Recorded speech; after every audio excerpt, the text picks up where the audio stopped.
Okay, I want to show you an example of some of the style skirts you can make with the pattern. And this is the original version that I made from it, and it's a stretch knit. So it's got about a 20% stretch across wise, and then there's no stretch on the length. So it's perfect for this kind of stuff. But anyway, let me go through some of the sewing techniques. I've got 4 to show you in all, and this is the only stretch knit one. So you can make, kind of by default, I designed it for this style fabric, but I'll go through with you what you can do to make even woven fabrics out of it too. So it's very simple to do. It features a fold over 1-inch elastic waistband. And on this one I actually use belting. It's a black belting material that I picked up at Joann. I liked it so much I ordered a roll of it, and I've started using it for the client stuff. But anyway, all this is made for one client that is the same size, and the versatility of the pattern is one that you can use just over and over and over again once you get a size that fits you. And so I'll go through real quickly what I've done. Okay, this one I serged on the belting first, and then I decided to do a cover stitch because of the stretch. Now what I don't like about it is when you serge and cover stitch, you see how messy all those stitches get. So now I prefer, if I'm going to do a cover stitch for the lock the waistband down, I actually do a zigzag to place it on. So that's one thing. It features a nice clean front. All the pleats are in the back. They're good size pleats. So there's the width of the pleat right there before it's folded over, and that gives you a little bit more in fitting options. So if you need a little bit more room, just let the pleat out, and or you can go without any pleat, and it'll add about 2 inches to the waistband.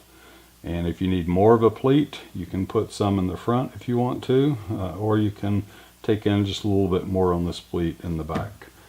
The bottom here, I just did a cover stitch to hem this, so it's fairly quick and easy. I always put interfacing on one side of the hem, so it's the side that folds under is where I'll put the interfacing, and that will give it more stability in the hem line. So that's the stretch knit one. Let's move on to the woven ones.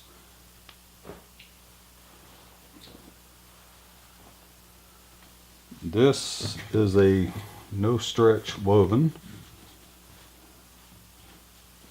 and this one I serged on the waistband, and then I just did a straight stitch to lock the fold over down.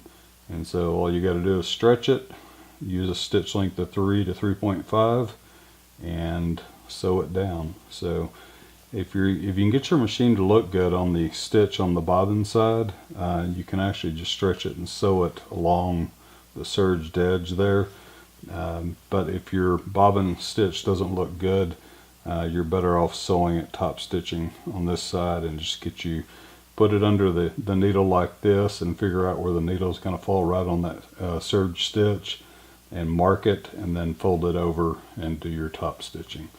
But anyway, let's see, you can see the dart right there.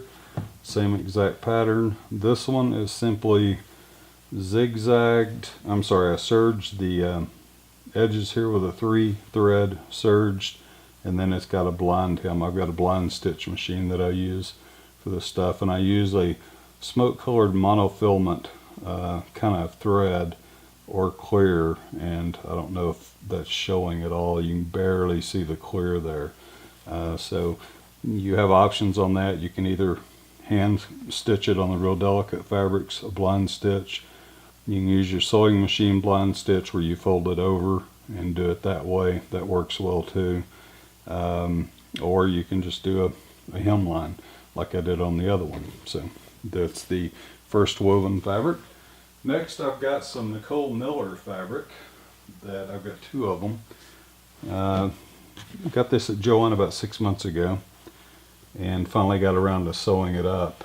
Let's see here, cover stitched the waistband on this one, and just a simple, oh, I know what I did. This one, the fabric is light, and so I did a double fold hem, and it is, let's see if I can measure it here. Yeah, it's 2 inches.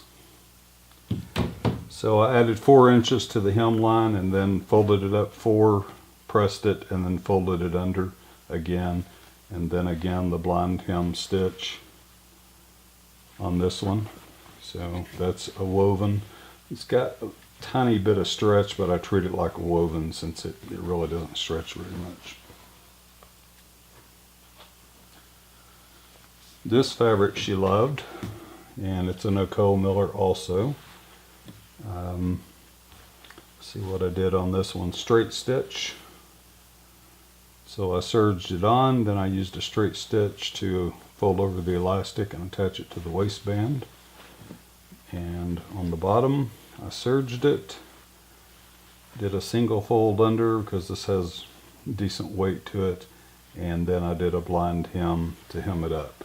So that will give you some ideas. Now, when you go from the knit pattern to doing a woven, the only thing you need to do is, and what I did on these, added a 1/4 inch to each side, so that means you get a 1/2 inch when you sew them together on each side, so you get an inch wider seam. Take it, turn it wrong side out, and this before you sew the waistband or hem it or anything. Put elastic around your waist, hold it up, and you can come down through here, and if you're going to baste it to sew it together, put it on, then come down through here and mark with pins how much you need to take it in, because it's going to be a little bit too big, and then use your basting stitch. Take your basting stitch out, rebaste it where the pins are, turn it on, try it on right side out this time, and 99.9% of the time it fits perfectly. And then you can serge your edges, or if you want to, if you want to leave more room, you can just sew it up and finish your seams, zigzag or serge them with a 3-thread overlock, press them flat, and that'll leave you a little bit of room for if you grow in the winter and shrink in the summer. You can hem it or alter it to modify it to the way you want it. When it comes to the hem length and the length of the skirt, I've given you lines for lengthening and shortening it. I do that constantly with these. That's the way I design the pattern. It depends on the client. You get a woman with long legs, all of a sudden you got to add 3 or 4 inches to it. So it's easy to modify, and if you want to line it, the only thing you need to do is you can use the pattern, and just when you come down to your hem line, make it the length of from the bottom of the waistband down to the hem line, and then turn it up a 1/2 inch or turn it up an inch in a double roll, hem it, and when you sew your waistband on, sew it in. Eventually I'll do a video tutorial on how to do that. The first one that I line, I haven't lined one yet, but it's a fairly simple process. Anyway, so that's some of the versatility of the pattern. Now, these are quick and easy to sew up. Once you've done a few of them, you can sew one of these up in 30 minutes and wear it and be on your way. So let me know if you guys have any additional questions. Otherwise, that's it for now. Take care.